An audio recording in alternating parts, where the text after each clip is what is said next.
ওই সারা জীবন পোলাপাইনটা একদম শুরু থেকে শর্টকাট টেকনিক শিখানো শুরু করে। এখন পোলাপাইন শর্টকাট টেকনিকের পিছনে ঘুরতে ঘুরতে ঘুরতে দিন শেষে আইসা এখন সে আর আকরামা ইউক্রুমি চিনে না। ওই ছেলে আর ফেলে মাজি ফেলে মোজারে আমর নাহির সিগাগুলো পড়তে মন চায় না তার। ওই ছেলে আইসা এখন বাপ পড়তে মন চায় না, হ্যাঁ এখন শুধু আইসা শুধু শুধু শর্টকাট টেকনিক করছে।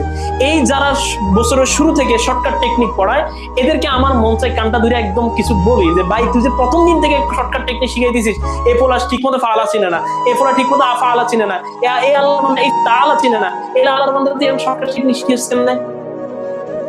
আপনারা এখন বলবেন, আপনারা দেখবেন আমরা কিন্তু শর্টকাট টেকনিক শিখাই না, আমি ব্যক্তিগতভাবে শিখাই না, কারণ আমি নিজেই ফালা পারি না, আমি কিভাবে তারা শর্টকাট টেকনিক শিখাই রে ভাই।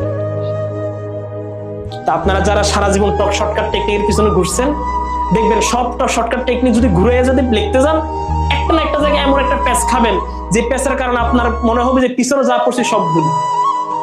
ঠিক আছে, ওই প্যাচটা একদিন খাবেন যত শর্টকাট টেকনিক পড়ে আসছেন না, একদিন না একদিন পিছনে একটা টান খাবেন, টান খাইয়ে আপনি তখন বুঝবেন যে আমার পিছনে পড়া লাগবে।